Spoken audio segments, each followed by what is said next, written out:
same properties as green jade.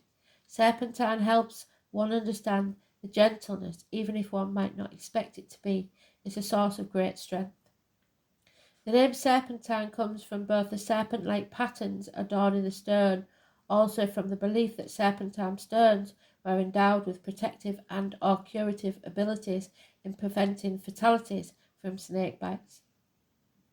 The Assyrians carried serpentine stone seals so that their deities would send double blessings. The ancient Egypts called it may and used as amulets. Snakebite protection folklore comes up to several cultures because it is mottled appearance and resembles a snakeskin. The Italian strega was known to use small pebbles of serpentine to draw out toxins.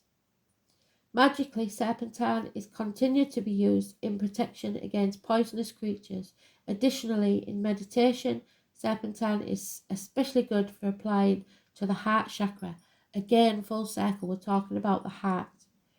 It is thought to bring peace and calm amidst turbulent times. It's also used to open the Kundalini energy of root chakra. For healing, serpentine is worn as an amulet and has been used by nursing women to regulate the milk supply. It is reputed to benefit asthma, hepatitis. It is considered a balancing stone and overall healer. When the hounds of spring are on winter's traces, the mother of months in meadow or plain fills the shadow with windy places, with lisps of leaves and ripples of rain. So again, the rain. And the brown bright nightingale, amorous, is half assuaged by Itylos, for the Thracian ships and the foreign faces, the tongueless vigil and all the pain. Come with bows bent, with emptying of quiver, maiden most perfect lady of light, with a noise of winds and many rivers, with a clamour of waters with might.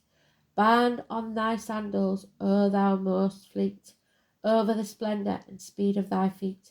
For the faint east quickens, and the wan west shivers, round the feet of the day and the feet of the night. So there'll be deaths possibly at sea because of the weather.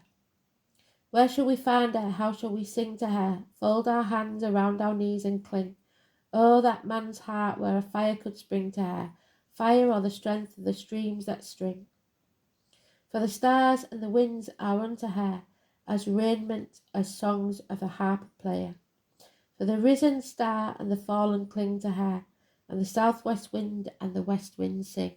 For winter reigns and ruins are over, and all the seasons of snow and sins.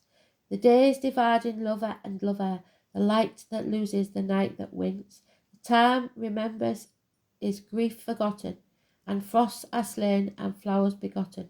So coming up to spring, that's what we've got to look forward to. And in green underwood and cover, blossom by blossom, the spring begins.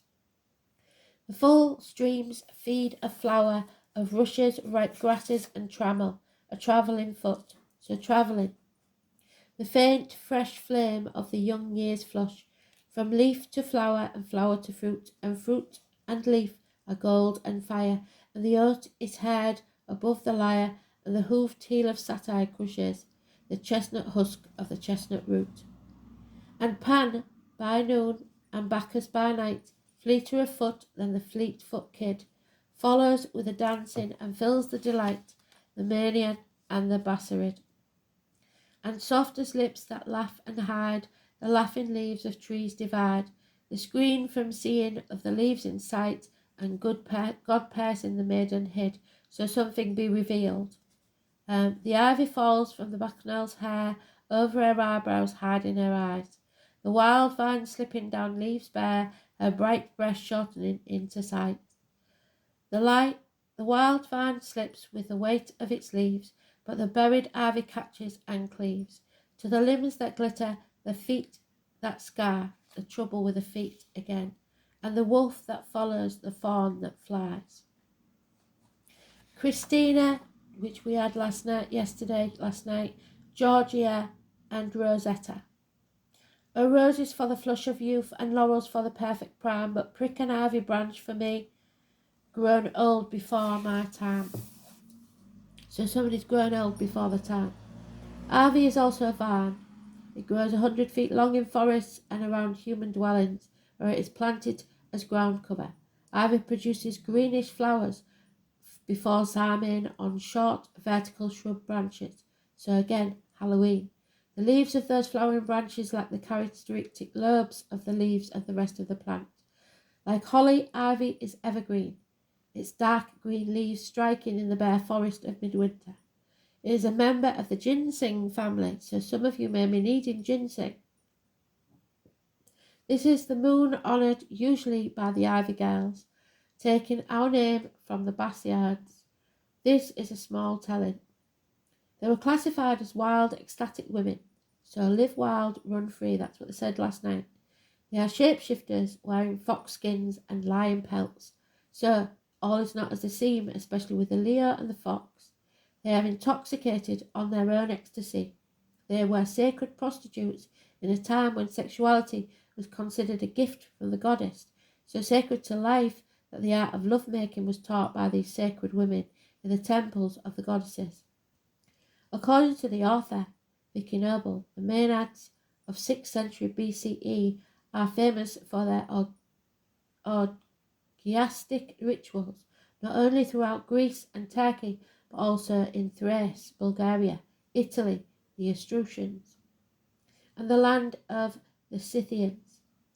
A Thracian vessel depicts a double axe, below which is a series of goddesses and objects that can be either dagger or sheaves of wheat. So watch for those symbols. In a description that matches female images on vessels in ancient Sumer, we're told of Thracian orgiastic rites which took place in the mountains by night, where the women, clad in animal skins and having snakes and daggers in their hands, danced exciting, whirling dances. In Thrace, Iron Age Bergura, this goddess, a version of Artemis, was known as Bendis. A mural in Crete shows a woman whirling as far back as the Bronze Age, predating Sufi dancing by more than 2 millennia.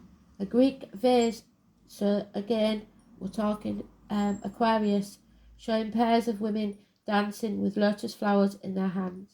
Could be Western counterpart of the Indian yoginis engaged in nocturnal assemblies. This is our sacred moon, the ivy moon. It was a season of the bacchanal revel of Thrace and Thessaly, in which the Bastiards, intoxicated in their own ecstasy, dancing their ecstatic dance, rushed wildly about on the mountains, waving the fair branches of Bendis, spiralling wreaths of ivy and yellow-berried salt, with a roebuck tattooed on their right arm above their elbow. So the roebuck could be important as well, and a tattoo above the elbow. So be careful that you are not living in a fantasy world and intoxicated by life. Which side are you going to pick? Very interesting. So I hope it wasn't too long and drawn out and winded for you, but hopefully it'll come out in one piece and not two.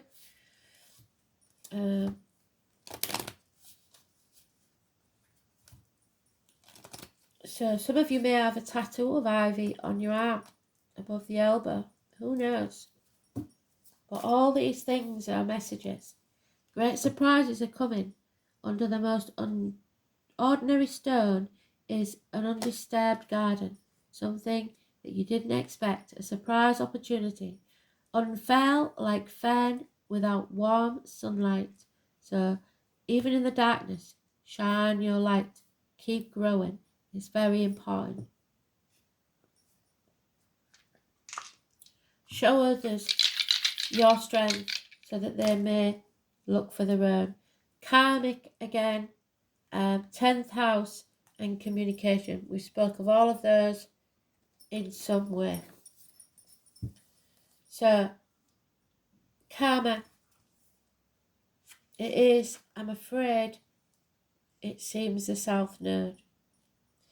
Gemini in the South Node. The soul has learned how to communicate and to question. Now it must find a way to live by its belief with integrity.